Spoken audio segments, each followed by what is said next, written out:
Hola, buenas tardes. Soy Fabián Salinas y hoy le hablaré sobre las matemáticas y si son útiles diariamente.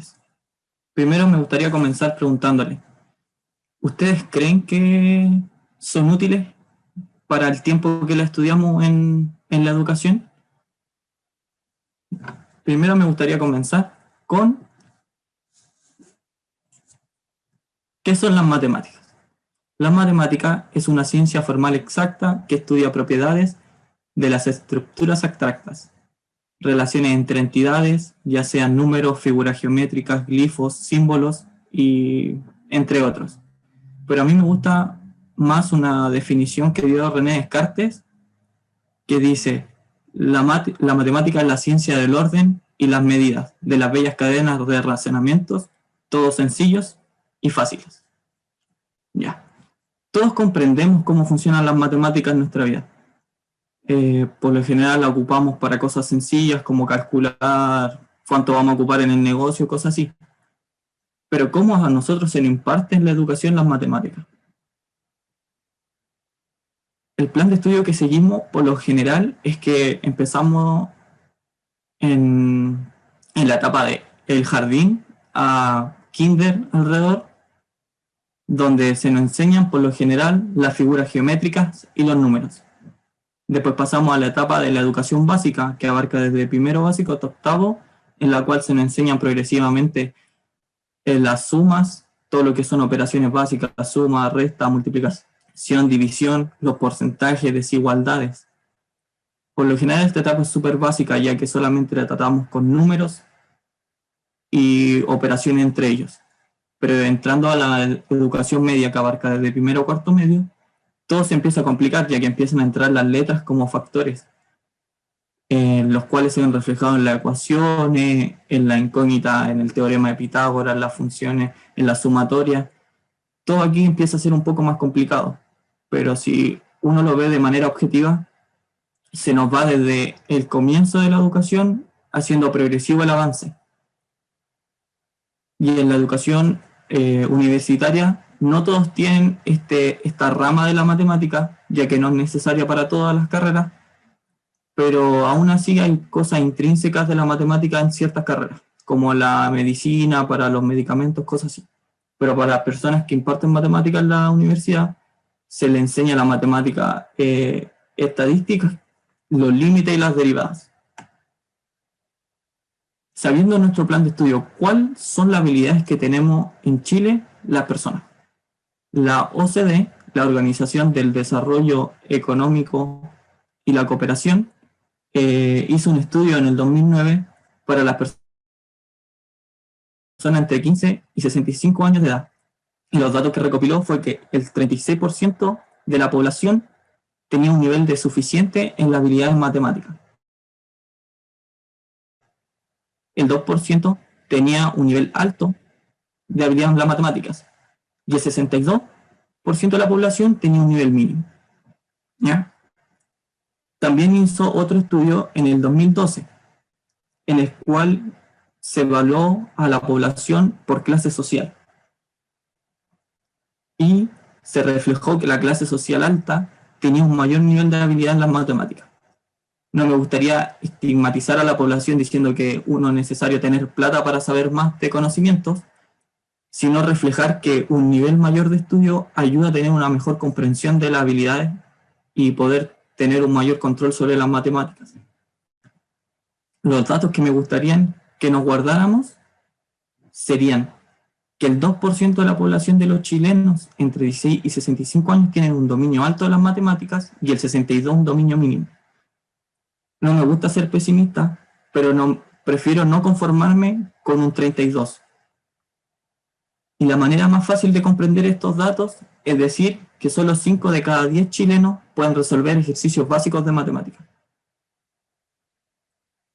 O sea, en una sala de clases que cotidianamente son alrededor de 40 personas o 30, se podría decir que 15 de ellos, en cuarto medio, solamente 15 de ellos pueden resolver ejercicios básicos.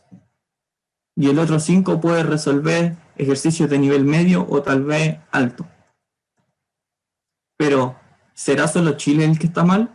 Es una clasificación que se hizo a nivel mundial. Salimos como el sexto peor país evaluado en la OCDE, con 417 puntos. El país que nos seguía, o sea, el séptimo peor país, fue Grecia, que tenía 451, o sea, una diferencia de 32 puntos. Después empieza un largo camino de alrededor de como 20 países en los cuales se diferencian por 2 o 3 puntos. O sea, se marca un gran desnivel entre los países, comenzando en Chile como el septo hacia abajo, siendo Indonesia el peor con 374, pero me gusta reflejar que Corea es el mejor país con una puntuación de 526. Estados Unidos no se queda atrás con una puntuación de 478.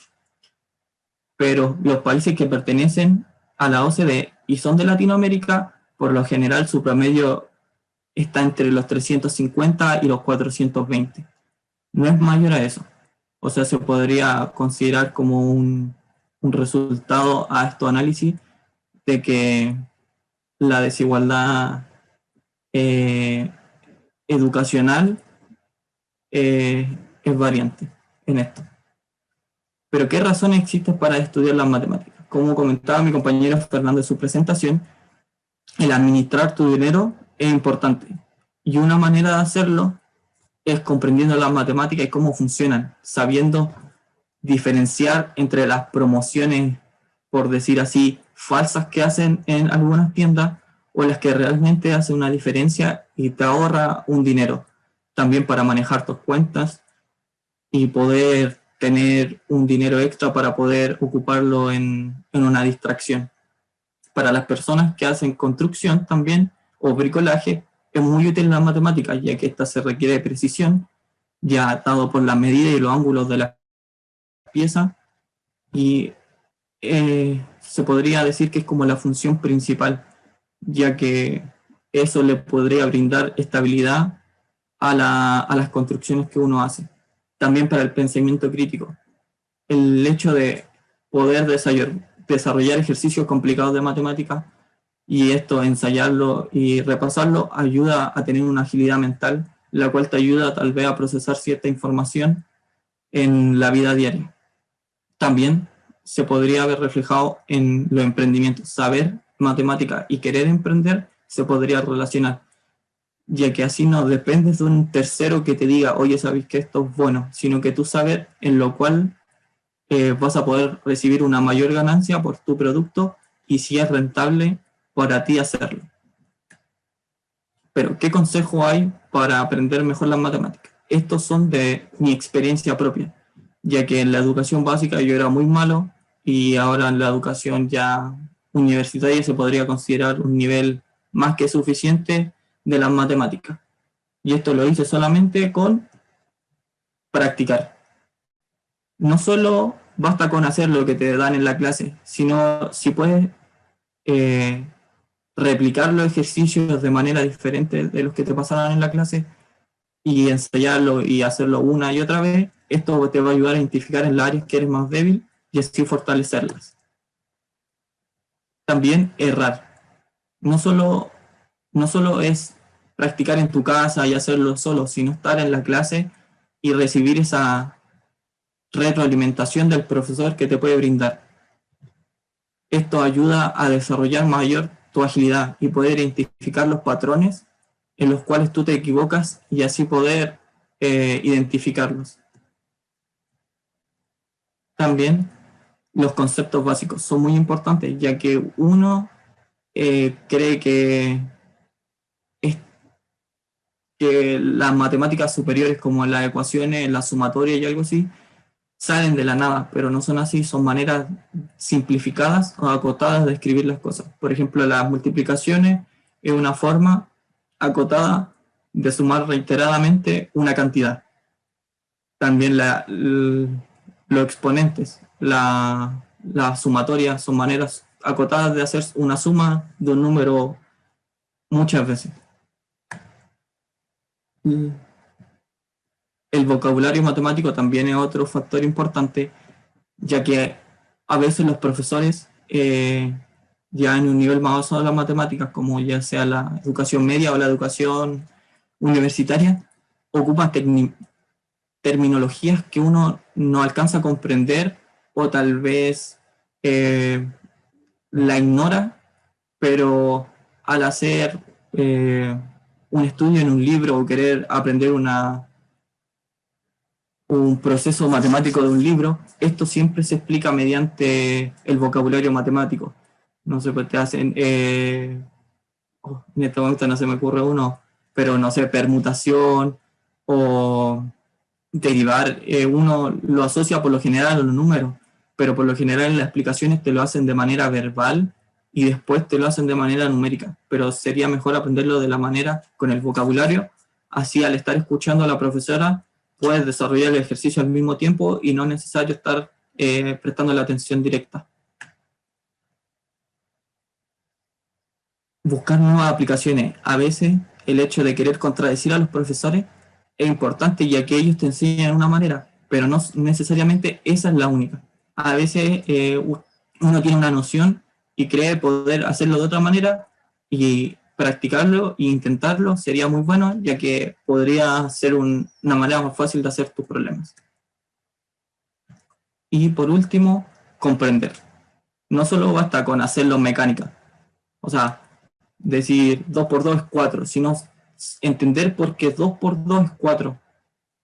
Esa es la manera importante, ya que hacer algo mecánico no es bueno porque en cierta parte te van a mostrar una manera diferente y uno va a quedar como, ¿qué pasó aquí? ¿Qué tengo que hacer yo? Por lo general, esto se ve muy reflejado cuando los profesores te dicen, chiquillo, estos son los ejercicios que van a salir en la clase. Y uno va y los ve y dice, ya, y te tratas de acordar de los pasos, y de repente el profe te sale con un ejercicio similar, pero te empieza a meter otras cosas. Y ahí la mecanización no sirve, porque ¿de dónde sacáis las cosas que el profe puso?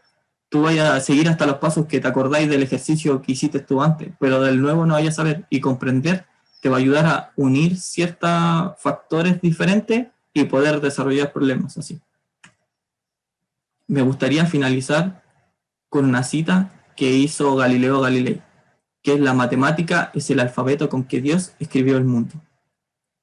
Uno, aunque no lo vea, la matemática está reflejada en todo, ya sea en la naturaleza, en la construcción, en la estructura del cuerpo humano. Nuestro cuerpo está construido con una medida de que nuestra cabeza es 3 veces nuestro torso, que es 2 veces nuestra pantorrilla y así. O sea, tenemos un patrón humano en el cual se reflejan las matemáticas, que es decir, que podemos ver cómo es nuestro cuerpo y cómo se va a desarrollar mediante nuestra cabeza. Tal vez las flores también, estas presentan patrones hermosos, pero esto uno no sabe, pero se llaman fractales. El hecho de que una flor repita una parte de ella innumerables veces dentro de la flor, eso se llama un fractal. Y hay cosas tan complicadas en las matemáticas que al pasarla a una función y hacer que de los valores generan fractales y son una locura porque se repiten tantas veces y a veces los patrones son intercalados y así es como un deleite visual verlo. Con esto me gustaría terminar mi presentación y recalcar que las matemáticas están en todo. Ya aunque uno no lo quiera ver, están. Cuando uno va a comprar al súper, el hecho de hablar también es matemática, ya que uno supa caracteres del alfabeto para crear palabras. Y es un resultado, y eso es una matemática. Y hasta en eso están las matemáticas.